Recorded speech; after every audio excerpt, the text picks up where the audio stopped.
queridos amigos, como estão vocês? Vocês estão bom, né? Olha só, na vida tem algumas coisas que a gente não entende, né? Mas eu principalmente tenho duas coisas que eu nunca entendo. Primeiro, sabe aquela camisa que sempre você vê na loja, assim, que tá escrito 1975? O que diabos aconteceu em 1975 pra pôr numa camisa? Não tem sentido nenhum, né? E outra é quando você recebe informação, você fala assim, você vai lá no dia 17 de setembro ali, entendeu? E vira na 28 de outubro.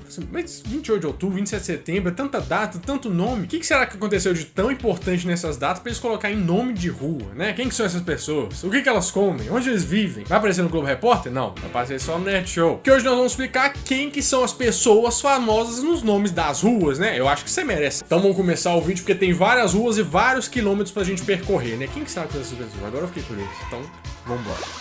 Ó, pelo Brasil a gente tem muitas ruas muito famosas e inclusive que se repetem em cada estado, né, em cada cidade. Por exemplo, aqui em Belo Horizonte tem a Avenida Brasil, no Rio de Janeiro eu sei que tem a Avenida Brasil, mas quais será que são as ruas mais reconhecidas por todo o Brasil, né, as ruas que mais repetem por aí? Vou te contar como categoria, por quê? O primeiro lugar de tipo de rua que a gente tem são os nomes de santidades, por exemplo, São Lucas, São Mateus e tal. E o nome mais comum do Brasil é Rua São José, com 638 nomes espalhados pelo Brasil. Em segundo lugar, a gente tem as ruas de lugar mesmo, né? Por exemplo, a Avenida Brasil, que é o que mais tem pelo Brasil, com 532 ruas, ou avenida, né, nesse caso. A terceira categoria que tem mais é de datas, né? E é claro que o nome mais importante é 7 de setembro, que tem 428 ruas com esse nome. E a figura histórica que mais aparece em nome de rua, por incrível que pareça, é o Tiradentes, com 384 ruas com o nome de Tiradentes, né? Tem um tanto de dentista aí espalhado pelo Brasil. Agora, sabendo disso, a gente já pode falar da nossa primeira rua, né? Ou avenida. Tem muito lugar que é rua e avenida, que é a Avenida Anita Garibaldi. Você sabe quem que é Anita Garibaldi, né? Agora sim, a sua professora de história da escola deve lançar agora lá, ele nem sabe o que é. Eu ensinei pra ele, ficou dormindo lá, jogando bolinha de papel, né? Agora fica aí. Então, a Anita Garibaldi é muito famosa porque ela foi a companheira tanto de guerra e tanto de laços matrimoniais, né? Com o Giuseppe Garibaldi. E ela ficou famosa como a heroína dos dois mundos. Por que a heroína dos dois mundos? Porque é uma coisa bem épica um título, né? Você ser o herói de dois mundos. Será que ela foi pra outra dimensão? Na verdade, não. É porque ela fez uma guerra aqui no Brasil e arranjou barraco também fora do Brasil, entendeu? Então por isso que ela é, tipo assim, de dois continentes. E hoje em dia ela é considerada uma das mulheres mais fortes e mais corajosas que a gente já teve aqui no Brasil. E ela nasceu em Laguna, lá em Santa Catarina, em 1821. Então já tem bastante tempo. E ela morreu na Itália em 4 de agosto de 1849. Pois é, mas ela ficou famosa por ser a heroína de dois mundos. Que dois mundos que são esses? Primeiro, a América do Sul. Qual que foi a guerra famosa que ela participou aqui? Foi a Guerra dos Farrapos. Não, se você tá pensando na Guerra dos Farrapos, foi tipo assim, uma guerra da moda, ou a guerra do, né, o farrapo, o seu Madruga, que só usava farrapos.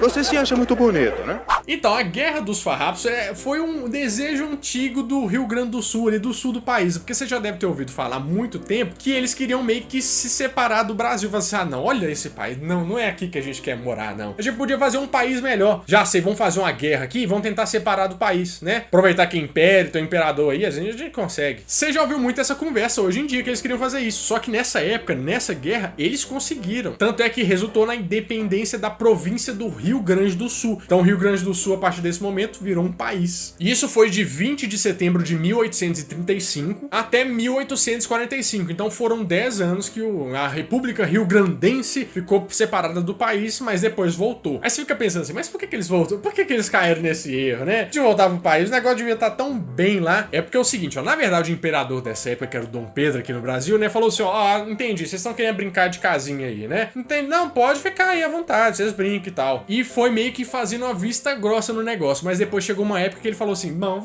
já tá bom, né, já brincaram, vamos acabar com essa bagunça. E durante a Guerra dos Farrapos, né, que foi esse conflito todo, no final das contas ele reunificou o Brasil e a gente virou o que tá hoje, né? Podia ter feito melhor, né, Pedrinho? Tinha umas coisas aí pra melhorar, né? Mas nós vamos chegar lá porque ainda tem bastante coisa. Outra rua e avenida que tem muito aqui no Brasil é a tal da Avenida Fernando de Noronha. Tem alguma aí na sua cidade? Não esquece, ó, se tiver essas ruas que você reconhece na sua cidade, vai falando aí que eu quero saber. Tá, tem a rua, Fernando de Noronha deve ser um cara bem importante, mas quem diabos é esse danado de Fernando de Noronha? Pra começo de conversa, o nome não é Fernando de Noronha. Isso foi mais uma brasileirada do nome original, que era Fernão de Noronha. E quem que é esse cara? Então, o Fernão de Noronha nasceu em 1450 e morreu em 1509. E ele foi o dono da primeira capitania hereditária que surgiu aqui no Brasil. Ele falou assim, meu Deus do céu, nossa, capitania hereditária. Você já bugou o cérebro aí? Já te explico, mas é o seguinte, ó, nessa época a ilha de Fernando de Noronha não tinha esse nome, porque não tinha o Fernando de Noronha pra ter o nome. Ela se chamava Ilha de São João Quaresma, é um nome bem português, né? E por acaso o Fernão de Noronha era sogro do Pedro Álvares Cabral, então você já sabe que ele já tinha, né, um esqueminha especial com a coroa. Mas vamos lá, o que é a tal da capitania hereditária que você já deve ter ouvido falar em algum momento da sua vida, ó? É o seguinte, ó, em 1532 estava lá o Dom João III falando assim, meu Deus do céu, mas esse Brasil está dando mais despesas, Portugal está indo pro saco lá, essa expressão muito comum nessa época, indo pro saco. O território é tão grande, preciso de alguém que me ajude a cuidar desse negócio inteiro. Você viu que o meu sotaque de português é ótimo. Então ele pensou que a melhor forma que ele podia fazer é conceder uns pedaços de terra para os donatários, que são os donos dessa terra. Então ele foi lá, dividir, falou assim, esse pedacinho aqui é pra você, esse pedacinho aqui é pra você. Só que falando pedacinho, fica parecendo que é uma coisa pequena, né? Mas é como se fosse um estado mesmo, é um negócio gigante. Só que a primeira capitania era a de Fernando de Noronha, que tinha aquele nome que eu te falei naquela época. E o Dom João cedeu ao Fernão de Noronha porque ele é o primeiro cara que fazia o transporte de pau-brasil. Então, ele era muito rico e muito importante. Então, o pessoal falou assim, ele é o primeiro... Ele é como se fosse o cara que vai no exterior pra trazer iPhone pra galera, entendeu? O pessoal fica lá esperando assim, você vai lá nos Estados Unidos, tem um espacinho na sua mala? Como é que tá a sua cota de viagem, né? Então, antes de distribuir pra galera as capitanias hereditárias, o Fernão de Noronha já tinha o pedacinho de terra lá que era o Fernando de Noronha. Por isso que Fernando de Noronha é a primeira capitania hereditária do Brasil. E ela mudou de nome de São João Quaresma pra Fernando de Noronha, né, que era Fernão de Noronha, só por causa do nome do cara que ficou com a capitania de lá, entendeu? É só por causa disso, você tá aí passeando, nem sabe o que aconteceu. Vamos falar agora de uma das mais famosas, sabe, das top ruas que tem pelo Brasil? É claro que todo mundo já passou perto de uma avenida 7 de setembro, ou uma rua 7 de setembro. Aí você vai levantar a mão e falar assim comigo, ó, ô Renato, eu sei 7 de setembro e tal, mas isso aí todo mundo já sabe o que tem 7 de setembro. Você podia pular pra falar da mais interessante. Meu amigo, mas é porque você não sabe da história que tá por trás desse 7 de setembro, você não tem nem ideia. Olha, presta atenção nessa história. Só o Brasil pode produzir uma história dessa. Então, todo mundo supostamente tem que saber que o 7 de setembro é em comemoração ao Dom Pedro I chegar nas margens do rio Ipiranga e gritar independência ou morte, né? Mas só que essa história do 7 de setembro é um pouco mais embaixo e tem várias coisas que a gente tem que discutir. Olha só. A primeira coisa que você tem que saber é que o Cabo Daciolo talvez não esteja totalmente errado, entendeu? Porque o Dom Pedro I, apesar de você não saber, ele fazia parte da maçonaria. É, meu amigo, tem a Illuminati e tal, começa por aí. E todas as pessoas que estavam envolvidas na independência do Brasil eram maçons. Eles faziam parte de um grupo que chamava Grande Oriente Brasílico, que é como se fosse um grupo que veio de Portugal, que era o Grande Oriente Português, né? Na verdade não era português, mas ele tinha uma, como se fosse a sede principal era em Portugal. E eles se formaram e se estabeleceram por aqui. Você deve saber que a maçonaria é um negócio todo que, na verdade, ninguém sabe o que tem direito, né? Tem uns apertos de mão secreto, sempre você vê aquele símbolo do maçom no carro, né? Você quer dizer que a pessoa é maçã. Maçã. A pessoa é maçã. Ela tem um caldinho doce por dentro. E entre os principais maçons que estavam arquitetando esse esquema todo da independência, era o José Bonifácio, o Joaquim Gonçalves e o José Clemente Pereira. E você pensa que foi o Dom Pedro que teve a ideia de fazer independência? Não, meu filho. Esses três carinhas que começaram a cochichar ali na assim, ó, e se a gente fizesse independência? Portugal tá meio mal das pernas, né? A gente podia fazer disso aqui um país, pensa, ser imperador do país inteiro, né? Aí Dom Pedro I pensou assim, isso aí é uma boa, né? Já que eu também sou maçom, eu sou o 30º grau aqui do negócio, é praticamente o negócio do Kung Fu, o cara era super especial lá dentro. Só que uma coisa interessante que diz a história é que o Dom Pedro não era muito a favor desses negócios não, sabe? Ele não gostava muito de organizar esses negócios. Tanto é que ele fez parte da maçonaria, mas ele saiu muito cedo, porque ele não meio que fala assim, não gosto não, eu prefiro ficar em casa jogando um videogame, melhor. Só que aí tá, né? Convenceram ele, passaram a lábia pra ele declarar a independência do Brasil. Só que isso não era coisa muito fácil. O que ele tinha que fazer? É que nem o esquema do Uber versus taxista, entendeu? Quem era taxista, que era o pessoal que tava lá meio rico nessa época aqui no Brasil, quando ele era colônia, falava assim, mudar, virar independente, não, virar um país não, tá ótimo do jeito tal, tô ganhando dinheiro, né? Só que aí vem os Uber, né, com a tecnologia nova, fala assim, não, gente, a gente podia mudar. A gente tem tanta riqueza natural, podia fazer tanta coisa, por que a gente não faz isso, né? Só que o Dom Pedro não podia fazer isso pelo Twitter, né? Ele não podia fazer isso por lugar nenhum. O que ele fez? Ele tinha que sair pelo Brasil tentando convencer o pessoal a aderir ao projeto. E como é que ele vai deixar o negócio lá, o Palácio do Governo, as traças lá, né? Que é o Museu do Rio de Janeiro, que pegou fogo, é aquele mesmo. Então, em 13 de agosto de 1822, ele colocou a esposa dele, né, a Dona Leopoldina, como a princesa regente interina do esquema. Então é ela que tava mandando no Brasil ali. Só que que o que aconteceu, né? Ele saiu nessa jornada pra arranjar apoio do pessoal, pra fazer essa causa nobre que é a independência do Brasil. E o pessoal de Portugal que tava cochichando na orelha dele, falou assim: ó, Pedrinho, volta, só. Pra que você vai ficar aí no Brasil? Volta aqui que a gente arruma esse negócio todo aí. E o pessoal de Portugal começou a pressionar contra o movimento da independência. Aí o que a dona Leopoldina pensa assim: e agora, o que eu faço, né? Eu tô sentado aqui na cadeira sozinha, eu vou ter que assinar esse papel da independência aqui, porque senão eles vão tomar tudo, o negócio não vai acontecer nunca. E foi o que ela fez. Mas uma curiosidade muito interessante, sabe que dia que ela resolveu assinar essa carta? No dia 2 de setembro. Você sabe que dia que foi que o próprio museu pegou fogo? Que foi o lugar que ela assinou essa carta? 2 de setembro. Assim, eu não sei se você acredita em coincidência ou coisa do destino, alguma coisa assim, né? Mas, gente, que é coincidência demais. O Brasil pegar fogo, o negócio do museu pegar fogo no mesmo dia da independência, no mesmo ano, é muito...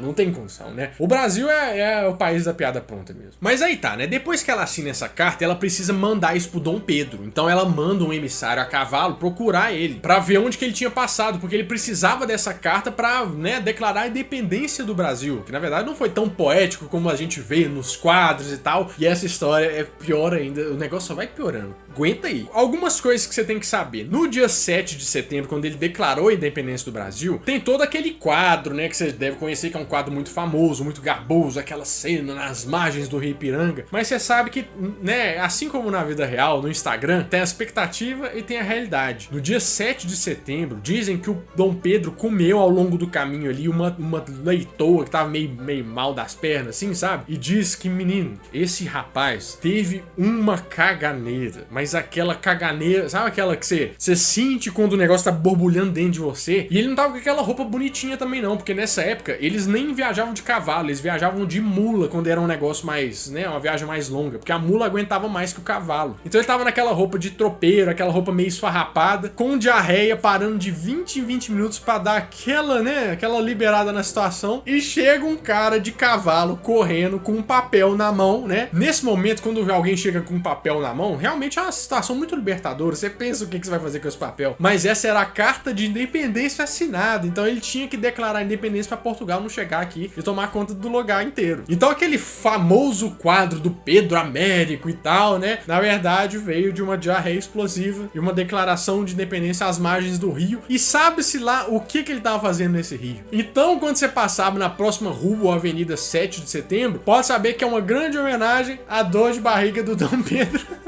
que é uma homenagem até hoje, né? Primeira dor de barriga brasileira.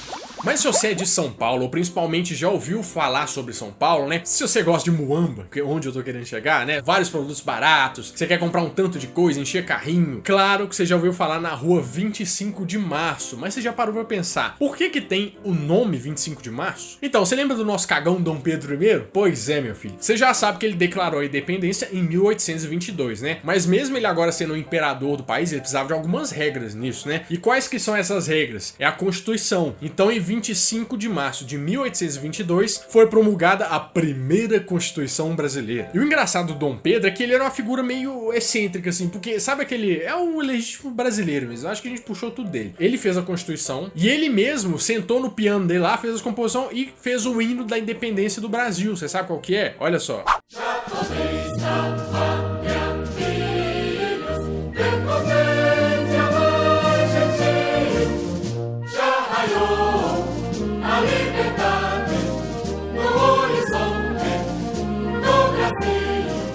Mas só que em 1824, essa Constituição tinha que ter algumas coisas meio diferentes, assim, que não caberia hoje em dia, né? Eu acho que tem alguns pontos interessantes que é bom a gente lembrar pra você ver como é que era estranho. Primeira coisa da Constituição diferente é que tinha um tal do poder moderador. O que era o poder moderador? Falando do jeito mais simples, é o direito do imperador de falar assim, isso aí não, entendeu? Tem os três poderes, né? Tem o poder judiciário, o legislativo, o executivo e o moderador. Esses três primeiros podem falar o que quiser e tal, mas aí quem chega e põe o dito cujo na mesa e fala que não vai rolar é o poder moderador. Então ele que mandava na porcaria toda. Outra coisa muito estranha é que só os ricos que podiam votar nessa época, porque o voto era baseado única e exclusivamente na renda da pessoa. Então você já deve imaginar que esse jeito aí de votar já excluiu grande parte da população brasileira, né? Ninguém podia realmente votar. Outra coisa que ele deixou claro na Constituição é que a igreja era subordinada ao Estado, porque até então você sabe que Portugal é um país muito religioso, né? E a igreja que mandava meio que mexia os pauzinhos ali para as coisas acontecerem, a Igreja Católica. Então, no Brasil, como imperador, isso foi a primeira coisa de um movimento de Estado laico. Se você não sabe o que é um Estado laico, é que cada um pode acreditar na crença que quiser e que não tenha uma interferência da Igreja no Estado. Apesar que hoje a gente tem várias interferências da Igreja no Estado. Nessa Constituição também, que foram que deram origem ao que a gente tem como os Estados hoje em dia, mas só que nessa época eles chamavam de província. Então foi aí que já começou a ter meio que o mapa brasileiro do jeito que a gente conhece hoje. Mas não é só coisa ruim que tem também não, entendeu? Uma coisa legal que ele colocou é que cada um tinha seus direitos individuais. Então meio que era o direito de ir e vir pra todo mundo, entendeu? Não tinha meio que antigamente era meio, né, no cabresto. E o último ponto que eu acho interessante é que o imperador não precisava responder pelos seus atos na justiça. Olha só que coisa legal, né? Ele podia fazer o que quisesse, tinha um poder moderador, podia causar Deus e o mundo lá e não ia pra justiça, não ia acontecer nada. Eu acho que essa Constituição saiu quando mesmo do Brasil, porque eu acho que ainda tá em vigor, né? Eu acho que vai demorar um pouco ainda pra ela sair. Pegou a festa, né? Pegou costume. Agora é o seguinte, ó, você tá preparado pra eu destruir um pouco o que se acredita? Porque você sabe que eu adoro fazer isso nos vídeos, né? Destruir a sua infância é a coisa que eu mais gosto de fazer. Porque em muitos estados do Brasil tem a rua ou avenida 12 de outubro. Aí você fala, 12 de outubro é muito fácil, né? 12 de outubro é por causa do Dia das Crianças. Também, meu amigo, mas tem muita coisa no 12 de outubro e inclusive por isso eu vou destruir a sua infância, ó. Eu não sei se você sabe, mas o motivo principal de 12 de outubro é a homenagem de Cristóvão Colombo ter descoberto a América, entendeu? Então, Cristóvão Colombo tava de boa, mas só que ele resolveu navegar pelo mundo. E foi aí que ele chegou nas Américas. E quando ele chegou nas Américas, falou assim, ó, eu não sei de nada, mas pra lá eu sei que eu achei uma terra. Eu não sei o que tem pra baixo nem pra cima. Foi aí que vários exploradores começaram a vir, né? O Cortés veio da Espanha e já arranjou ali, né? O pessoal que fala meio espanhol. Teve o Pedro Álvares Cabral, que veio de Portugal. E foi aí que eles meio que descobriram, né? Como se a gente não já tivesse aqui os índios e tal, mas descobriram a América. Aí 12 de outubro, Dia das Crianças mesmo, né? Mas tem um porém. O presidente do Brasil, que chamava Arthur Bernardes, em 1924, fez um decreto falando assim, ó, gente, dia 12 de outubro é Dia das Crianças. Certo? Certo, beleza. Só que até então não tinha comemoração, não tinha presente, não tinha brinquedo, não tinha nada. Isso só começou a acontecer, esse feriado na escola de uma semana, essa coisa toda, a partir de 1960, com um golpe de marketing da Estrela em parceria com a Johnson & Johnson, entendeu? Eu imagino um cara da Estrela pensando assim, ó, olha só, gente, tem um espaço muito grande entre o Dia das Mães, que a gente, né, vende coisa pra caramba, até o Natal, que a gente dá muito presente. A gente podia pegar o Dia das Crianças e começar a vender brinquedo pra todo mundo. A Johnson & Johnson entrou na história, fizeram uma reunião ali e começou esse comércio danado, esse mercado que é o Dia das Crianças, e ficou muito conhecido por causa disso. Então, se você é um pai que gasta bastante dinheiro no Dia das Crianças, tem 4 filhos, né, depois você manda um alô pra Estrela aí. Porque ela tem cupim nesse caroço aí desse angu. Mas além disso, 12 de outubro tem mais significado, porque é a data de aniversário de Dom Pedro I, né, que foi o nosso primeiro imperador aqui do Brasil, mais conhecido também como o Cagão da Independência. Só que ele nasceu em Portugal, né, e veio pro Brasil com 10 anos, então ele era praticamente um brasileiro. Ele nasceu no Palácio de Queluz, lá em Portugal. E 12 de outubro também é o dia da padroeira do Brasil, né, que é Nossa Senhora Aparecida. Que se você não sabe, é a história de uma santa, né, uma imagem que foi achada por uns pescadores. Primeiro eles acharam numa rede o corpo da santa, da imagem da santa, e depois eles jogaram a rede e acharam a cabeça dessa santa. Eles acharam isso meio que um milagre, e depois eles começaram a adorar essa santa e atribuíram vários milagres a Nossa Senhora Aparecida, por isso que ela virou a padroeira do Brasil. Mas ouvindo tudo que eu te falei sobre o 12 de outubro, o que você acha que é a coisa mais importante, ou pelo que você comemoraria o 12 de outubro, né? Deixa aqui embaixo nos comentários que eu quero saber. Mas também tem uma data que você gosta bastante e que também é nome de rua, né? Que é o 1º de maio. Por que você gosta dessa data? Primeiro, porque é feriado e o brasileiro gosta de um bom feriado, né? Mas você sabe que a origem desse feriado não é só brasileira, na verdade é dos Estados Unidos. É o seguinte, ó, em 1º de maio de 1886, aconteceu em Chicago um conflito cabuloso, uma guerra mesmo, por causa de uns direitos trabalhistas. O que aconteceu nesse dia? Aconteceu uma greve geral porque o pessoal tava querendo reivindicar uns direitos. Porque, na verdade, eles queriam diminuir a carga horária de 13 horas de trabalho diário para 8 horas, né? Que é o que acontece hoje em dia, teoricamente. Até por causa da Revolução Industrial, né? Que começou as grandes fábricas a entrar no mercado, as grandes marcas, o trabalhador nessa época era muito explorado. Então, além deles também quererem diminuir as horas que eles trabalhavam, eles queriam alguns direitos a mais, né? Porque o trabalhador nessa época era bem explorado. Só que não foi aquela manifestação pacífica, né? Foi um conflito muito triste que morreu muita gente. Então, em homenagem ao pessoal que morreu nesses conflitos, né, em busca de uns direitos melhores, foi instituído o dia 1º de maio como o Dia do Trabalhador. Então é por isso que você não trabalha no dia 1º de maio, entendeu? Mas eu vendo esse tanto de data, esse tanto de nome, eu queria saber qual seria o feriado que você criaria, tá? Põe um data ou um nome e fala por quê. Por exemplo, o meu ia ser 21 de junho, né? Porque o 21 de junho, o grande Nerd Show nasceu de 1989, que liquidou todos os hambúrgueres do mercado, né? Então seria o Dia Nacional de Comer Hambúrguer, né? Que ia ser um feriado nacional, todo mundo comendo hambúrguer. Acho que ia ser muito bom. Então vamos fazer isso aí? Comenta aí embaixo qual seria o seu feriado e por quê. Bom, meu amigo, se você gostou desse vídeo, faz o seguinte, ó. Deixa o seu like aqui embaixo, porque se esse vídeo chegar a 35 mil likes, vai ter parte 2, porque tem muita rua pelo Brasil e a gente pode falar sobre mais coisa, tá? Então, joga seu pão de queijo no like aí que eu tô te esperando. E manda pros seus amigos, gostou? Me ajuda a dominar o mundo! Compartilha no grupo do WhatsApp, pra família, pros seus amigos, que eles vão gostar, eu tenho certeza. Bom, eu vou ficando por aqui, mas na próxima quarta-feira, às 11 horas da manhã, eu volto com mais um vídeo quentinho, fresquinho, crocante pra vocês. Então, adeus!